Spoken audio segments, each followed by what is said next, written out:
નમસ્કાર દર્શક મિત્રો, સ્વાગત છે આપનું અમારી વિશેષ રજૂઆત સમસ્યાથી સફળતા સુધીમાં. આપની સાથે હું કિન્નરી. મનુષ્યોની મુશ્કેલીઓ અપરંપાર છે અને આ મુશ્કેલીઓથી પીછો છોડાવવા માટે, છુટકારો મેળવવા માટે થઈને મનુષ્ય સતત ને સતત પ્રયાસો કરતો જોવા મળે છે. આ પ્રયાસોમાં ક્યારેક સફળતા મળતી હોય છે, પરંતુ મોટા ભાગે આ મુશ્કેલીઓનો સામનો કરવા માટે કોઈ ગુરુનું જ્ઞાન, ગુરુનું માર્ગદર્શન જરૂરી બની જાય છે. ત્યારે કઈ રીતે આ મુશ્કેલીઓનો સામનો કરશો, તેમનાથી મુક્તિ મેળવશો, તે વિશે માર્ગદર્શન આપવા માટે થઈને આપણી સાથે સંદેશ ન્યૂઝના સ્ટુડિયોમાં જોડાયા છે વડોદરાના રાજગુરુ, મંત્રયોગી પંડિત શ્રી ધ્રુવદત્ત વ્યાસજી. આપણે તેમની પાસેથી મેળવીએ માર્ગદર્શન. ગુરુજી, સ્વાગત છે આપનું સંદેશ ન્યૂઝમાં. ગુરુજી, તંત્રશાસ્ત્ર વિશે આપણે ચર્ચા કરી રહ્યા છીએ, ત્યારે મહત્વપૂર્ણ રીતે તંત્રશાસ્ત્રના પ્રકારો કેટલા હોય છે તેના વિશે આપની પાસેથી જાણવા માંગીશું. તંત્રના સૌથી મોટું શાસ્ત્ર હોય તો એ તંત્ર વિદ્યાનું છે. 54 તો ઉપલબ્ધ છે જ, 54 શાસ્ત્રો, માર્ગો એના ઉપલબ્ધ છે. મૂળ એના 5 દેવતાઓ જે આપણે સનાતનીઓ માનતા આવ્યા છીએ: વિષ્ણુ, શિવ, ગણપતિ, સૂર્ય અને દેવી. દેવીનું શું મોટું છે, દેવીની ઉપાસના ખૂબ મોટી છે. એવું જ બીજા દેવતાઓનું પણ મંત્રો છે, યંત્રો છે. એવા અનેક શાસ્ત્રો જેની અંદર ભરેલા પડ્યા છે એને કહેવાય તંત્ર વિદ્યા, તંત્રશાસ્ત્રો. દરેક દેવતાઓની ઉપાસના કઈ રીતે કરવી, દરેક દેવતાઓને કઈ રીતે પ્રસન્ન કરવા અને એમાંથી શું શું મળી શકે. આમાં મારો અનુભવ એવો છે, જ્યારે મેં 1984માં એક્ઝિબિશન કર્યું તંત્ર વિદ્યામાં. આ દુનિયામાં સૌથી વધારે પહેલો માણસ હું હોઈશ જેણે તંત્ર વિદ્યા પર એક્ઝિબિશન કરેલું, વડોદરાની અંદર યુનિવર્સિટીની સાથે લઈને. એ એક્ઝિબિશનનો એટલો બધો અભ્યાસ કરવો પડ્યો આપણને, એટલા ગ્રંથો વાંચવા પડ્યા કે આપણને લાગે કે આમાં આટલું રહસ્ય છે, આટલું બધું જ્ઞાન છે આની અંદર, જે કલ્પના બહારનું હોય આપણે. કારણ કે જેમ મેક્સ મુલરે કહ્યું હતું ને, કે દુનિયાનું જ્ઞાન જ્યાં પૂરું થાય છે ત્યાં હિન્દુસ્તાનનું જ્ઞાન શરૂ થાય છે. મેક્સ મુલર નામના જે મહાપુરુષ હતા, જે જર્મનીથી આવેલા હતા, તે ક્રિશ્ચન પાદરી હતા. 200 વર્ષ પહેલાની વાત છે આ. અને તેઓ હિન્દુસ્તાનમાં અંગ્રેજોનું રાજ હતું, એટલે હિન્દુ ધર્મ નિંદા કરતા કરતા પોતાના ધર્મનો પ્રચાર કરતા. બનારસમાં એ પ્રચાર કરતા ધર્મનો, અને ત્યાં આગળ એક પંડિત એમને મળ્યા અને પંડિતે એમને કહ્યું કે ભાઈ, તમે જ્યાં પ્રચાર કરો છો, નિંદા કરો છો, તમને કંઈ જ્ઞાન છે એના માટેનું? તમે કોની નિંદા કરી રહ્યા છો? એટલે કે મારે જાણી શું કરવું છે? કે જાણ્યા વગર કોની નિંદા કરવી એ કંઈ યોગ્ય નથી હોતું. તમે એને પહેલાં જાણી લો.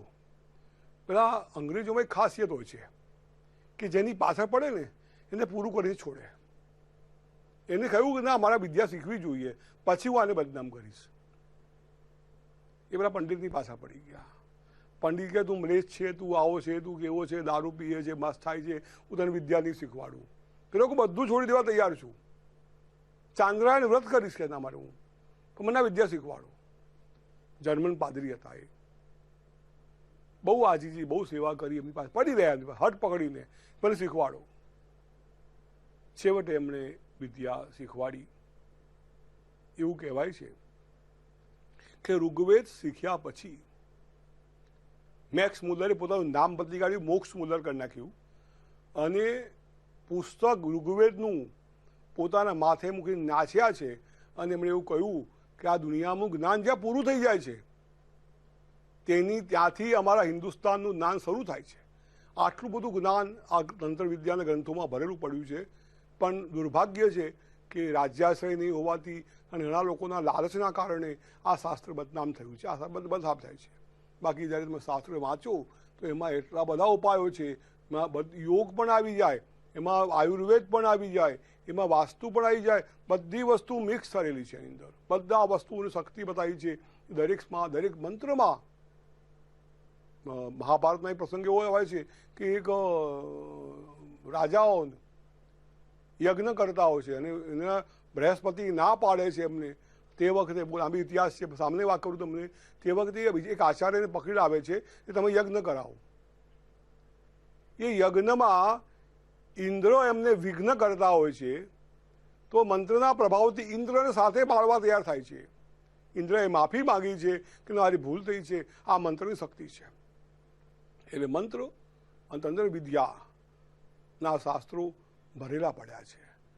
તમે પાર જ નહીં જઈ શકો, જોઈ પણ નહીં શકો, મૂકી પણ નહીં શકો કે આટલા ગ્રંથો ક્યાં મૂકવા અને આટલા ગ્રંથો ક્યાં વાંચવા. એટલા માટે આ તંત્રોની કોઈ વ્યાખ્યા નથી, કોઈ બહુ નથી. અને મૂળ 5 દેવતાઓ છે ભગવાન શિવ, પછી એના બધા અવતારો આવી જાય, હનુમાનજી આવી જાય એમાં, પછી ભૈરવ આવી જાય, શિવમાં બધું આવી જાય.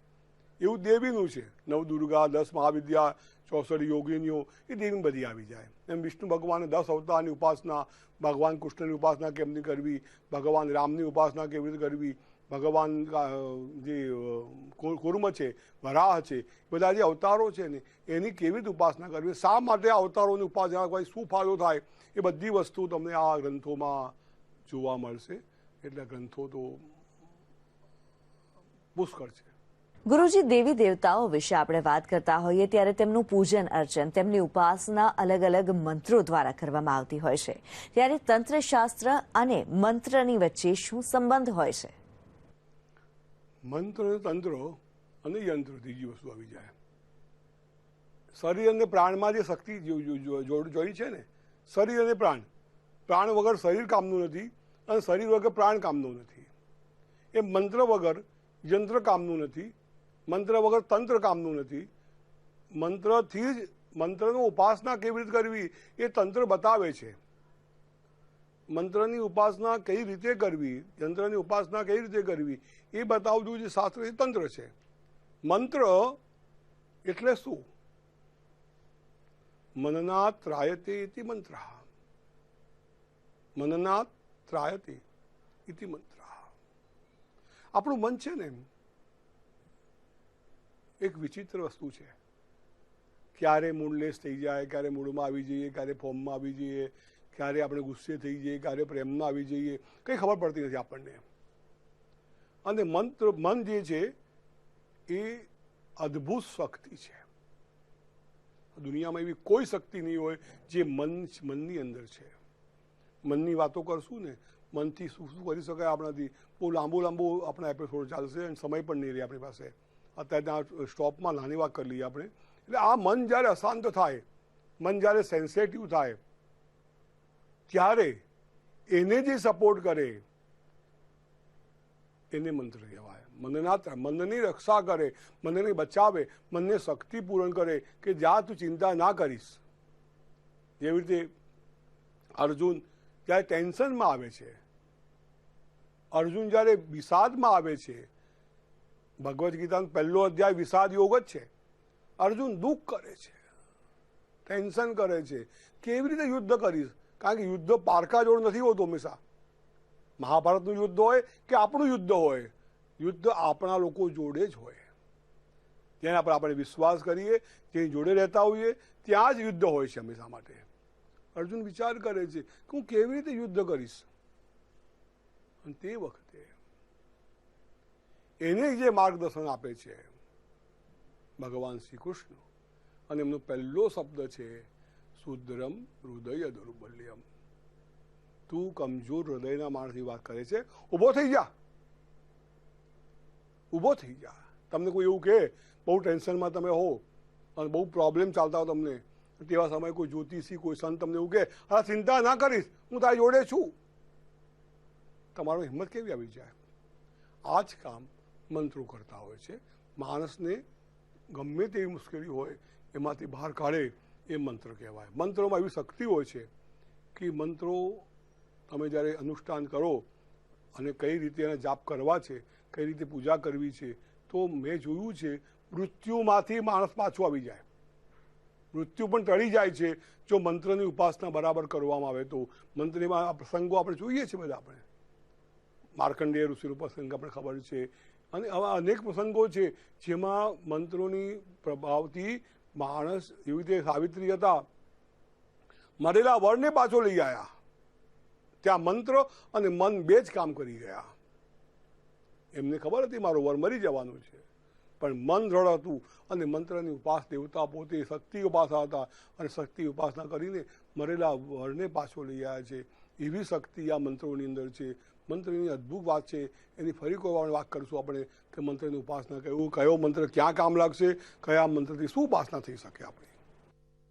બિલકુલ, મંત્ર વિશે જ્યારે મંત્રનું મહત્વ શું છે તેના વિશે આપણે જ્યારે ચર્ચા કરી રહ્યા છીએ ત્યારે બીજ મંત્ર શું હોય છે? બીજ એ દરેક મંત્રનું મૂળિયું છે. દરેક મંત્રનું મૂળ. આ મંત્રો એક એક શબ્દના હોય છે. એમ, રીમ, ક્લીમ, શ્રીમ, ચમ, યમ, લમ, સમ, જે બધા શબ્દો છે ને એનું એક એક મંત્રનો એક એક શબ્દનો જે બીજ હોય છે, મૂળ શબ્દ, એને બીજ મંત્રો કહેવાય. આ મંત્ર બહુ શોર્ટ હોય છે. એક શબ્દ બહુ નાનું હોય, શબ્દ પણ નહીં, એક અક્ષર કહો તમે ચાલે. એ તો ઓમકાર છે. ઓમકાર પ્રણવ બીજ મંત્ર છે અને એને પરબ્રહ્મ કહેવાય છે, પરબ્રહ્મ છે. એવું જ એમ, રીમ, ક્લીમ વગેરે મંત્રો એની અંદર છે, જેના પ્રભાવથી તમે ધારેલા કામોને સિદ્ધ કરી શકો. ઓછી મહેનતે સારી વસ્તુઓ તમે પ્રાપ્ત કરી શકો. દર્શક મિત્રો, તંત્રશાસ્ત્ર વિશે આજે આપણે ચર્ચા કરી રહ્યા છીએ. આ ચર્ચાને આગળ વધારીશું, પરંતુ હાલ રોકાઈએ એક નાનકડા બ્રેક માટે.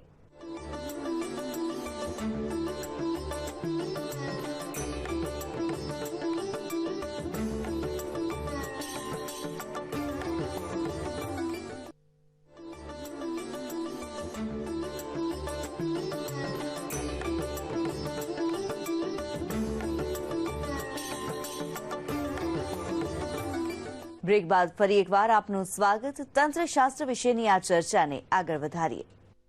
ગુરુજી, આપે બીજ મંત્ર વિશે વાત કરી છે. અલગ અલગ દેવી દેવતાઓને લઈને પણ અલગ અલગ બીજ મંત્ર હોતા હશે, તેના વિશે આપની પાસેથી જાણવા માંગીશું. બીજ મંત્રો ઘણા બધા છે. એની ચર્ચા અત્યારે અયોગ્ય છે, કારણ કે ખૂબ સમય એના માટે આપણે જોઈએ. પણ 3 મુખ્ય બીજ જે છે, એમ, રીમ અને ક્લીમ, આમાં પણ એક વસ્તુ એવી છે કે દરેક દેવતાઓને આ બધા મંત્રો ચાલતા હોય છે, બીજ ચાલતા હોય છે. આપણે ત્યાં અનેકમાં એકતા એ વર્ષોથી બનતી આવી છે. હમણાં જ કોઈએ પ્રશ્ન કર્યો હતો કે 33 કરોડ દેવતાઓની પૂજા કેવી રીતે કરી શકાય, 33 કરોડ દેવતાઓને કેવી રીતે આપણે માની શકીએ અને પૂજા કરવા બેસીએ તો વર્ષો નીકળી જાય. આ જે પ્રશ્ન છે એ પ્રશ્ન પૂછવો જોઈએ. દરેક વ્યક્તિ પ્રશ્ન પૂછવો જોઈએ આપણને. પણ પ્રશ્નનો જવાબ એવો છે કે અમારો જે ધર્મ છે, હિન્દુ સંસ્કૃતિ છે, એ એવું માને છે કે દરેકમાં ભગવાન છે, દરેકમાં ઈશ્વરનો વાસ છે. એવું ગીતા કહે છે કે સર્વસ્ય ચાહમ હૃદિ સન્નિવિષ્ટો, હું દરેકના હૃદયમાં બિરાજમાન છું.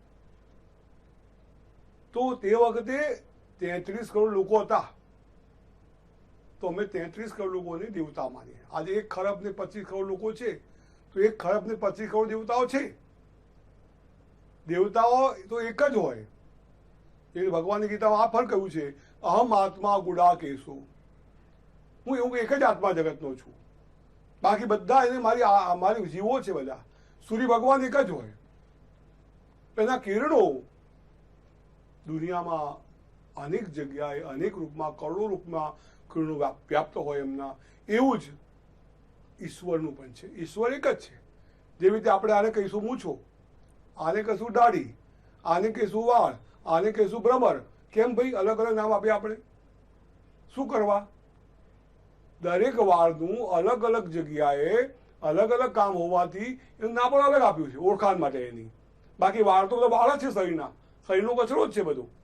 એવું દેવતાઓનું છે. એક જ દેવતા, એકોહમ દ્વિતીયો નાસ્તિ.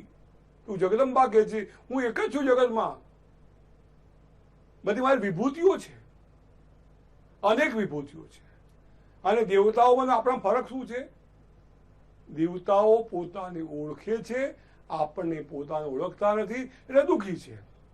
અમારું કામ છે તમને તમારી ઓળખાણ કરાવી. હુ આર યુ, તમે કોણ છો, અને એટલું જાણી ગયા ને તમારા બધા દુઃખો ભાગી જશે. એટલે આ દરેક 3 બીજ મંત્રો છે, ઐમ રીમ ને ક્લીમ.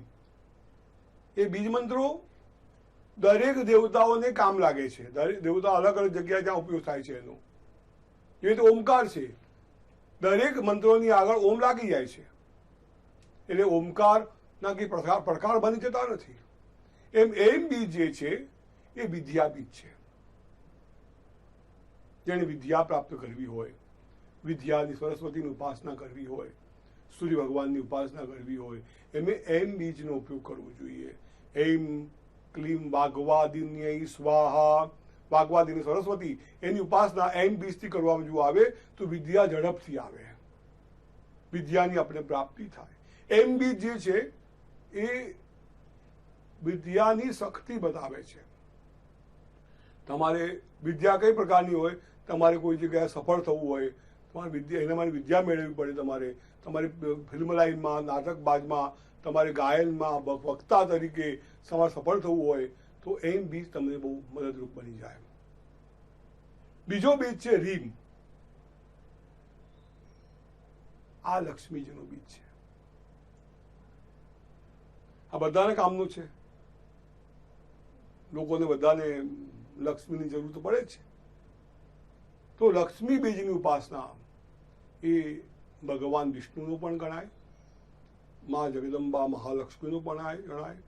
અને કોઈ પણ ઉપાસનામાં એની જો ઉપાસના કરવામાં આવે, રીમ મહાલક્ષ્મી નમઃ, રીમ ક્લીમ મહાલક્ષ્મી નમઃ એવા મંત્ર બોલતા બોલતા જપ કરવામાં આવે, કમળના ફૂલ ચડાવવામાં આવે તો તમને લક્ષ્મીજીની પ્રાપ્તિ થાય. એના પ્રયોગો છે. કોઈ વાર આપણને કિન્નરીબેન પૂછશે, જવાબ આપશું આપણે એ કેમના પ્રશ્નો છે, શું ફળ મળે એનું, કારણ કે આ પ્રશ્નો આવશે આગળ જઈને. અને ત્રીજો બીજ આવે છે ક્લીમ. આ કામ બીજ છે. મહાકાલીનો પણ બીજ કહી શકાય.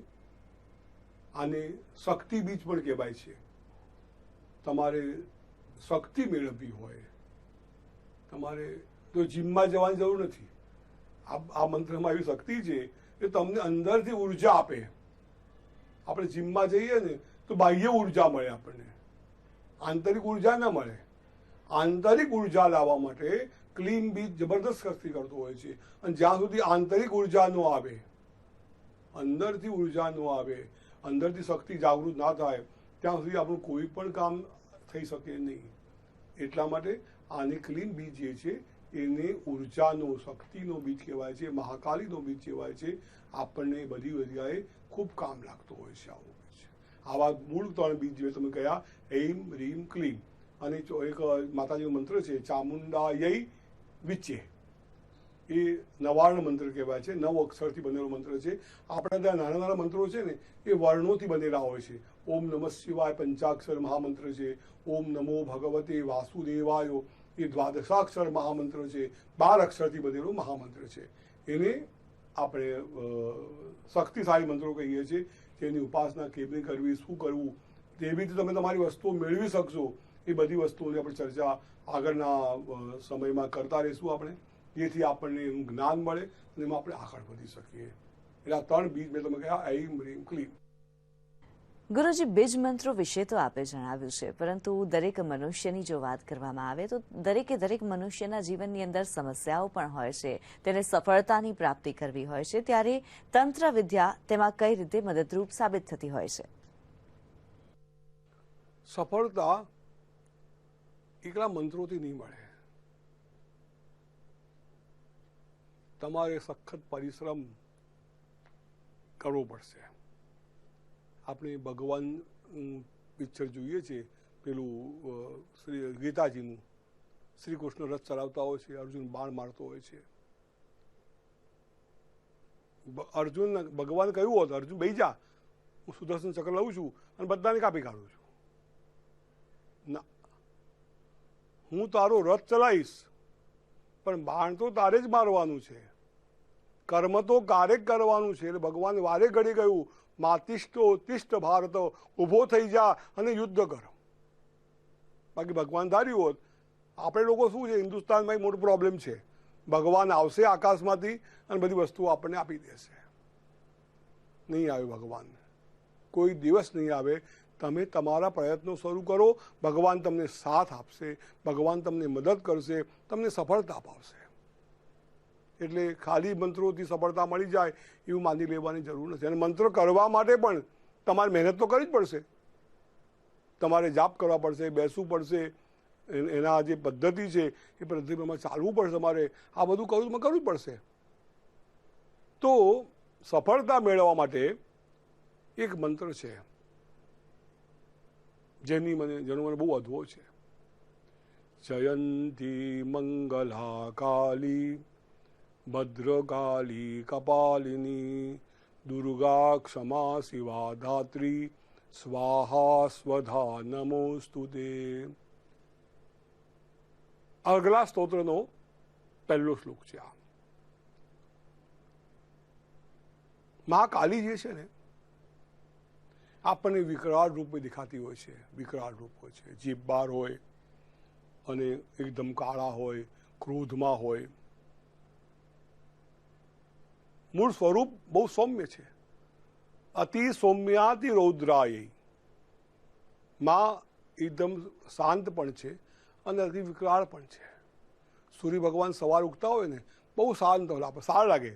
સૂર્ય ભગવાન સવારનું તાપ છે ને, 6-7 વાગ્યા સુધી મજા આવે આપણને, પણ 12 વાગે તાપ ખાવા બેસીએ તો ન સહન કરી શકીએ આપણે. તે વખતે રુદ્ર સ્વરૂપમાં આવી જાય. એવું આ જે મંત્ર છે માતાજીનું, મહાકાલીનું, એ વિજય મેળવવા માટે, સફળતા મેળવવા માટે દરેક ક્ષેત્રમાં તમારો ચમત્કાર કરશે. પણ તમારે મહેનત તો કરવી પડશે. તમારે કોર્ટ કેસ હોય, તમારે કોઈ બાજુ ઝઘડા હોય, તમારે કોઈ એવી સમસ્યાઓ જે લડવાની હોય, યુદ્ધ કરવાની હોય, તો તમારે આ મંત્રનો પ્રયોગ કરવા જેવો છે. આ મંત્ર પ્રયોગ એવો જબરદસ્ત છે કે તમને સફળતા અપાવે. મંત્ર છે જયંત્વમ દેવી જયંતી મંગલા કાલી ભદ્રકાલી કપાલિની દુર્ગા ક્ષમા શિવા ધાત્રી સ્વાહા સદા નમોસ્તુતે. આ એક સીધો સાદો મંત્ર છે અને મંત્ર શુદ્ધતાથી બોલજો. મંત્રમાં અશુદ્ધિ ના કરશો, યાદ રાખજો. મંત્રમાં થયેલી અશુદ્ધિ તમને નુકસાન તરફ લઈ જાય છે. કારણ કે શબ્દો એ બ્રહ્મ છે, એટલે કોઈ પણ જગ્યાએ મંત્ર બોલો તમે, કારણ કે એનામાં લખ્યું છે ગીતિ શીઘ્રી શિરકંપી તથા લીચ વાંચતા અનગ્નો લોપસંગશ્ચ સળિતે પાઠકાધમા. 6 જાતના અધમ પાઠકો થયા છે. એનું ચર્ચા આપણે આજે નહીં કરીએ, ફરી આપણે કરશું. કઈ રીતે મંત્રનો પાઠ કરવું, કઈ રીતે મંત્ર બોલવું. કોઈ અનુભવી શુદ્ધ ગુરુ હોય એની પાસેથી આ મંત્ર લેવાનું અને મંત્રનો જાપ કરો અને તમે ચમત્કાર જુઓ. કેવો ચમત્કાર થાય છે, તમે 100% વિજયને પ્રાપ્ત કરશો. મહાકાલીનો આ મંત્ર છે, કરજો. આને કરવાથી તમને લાભ થશે. ગુરુજી, આપ અમારી સાથે સંદેશ ન્યૂઝના સ્ટુડિયો પર જોડાયા અને અમારા દર્શક મિત્રોને આટલું મહત્વપૂર્ણ માર્ગદર્શન આપ્યું, તે બદલ આપનો ખૂબ ખૂબ ધન્યવાદ. તો દર્શક મિત્રો, આ સાથે જ અમારી વિશેષ રજૂઆતમાં હાલ બસ આટલું જ. મને રજા આપશો. નમસ્કાર.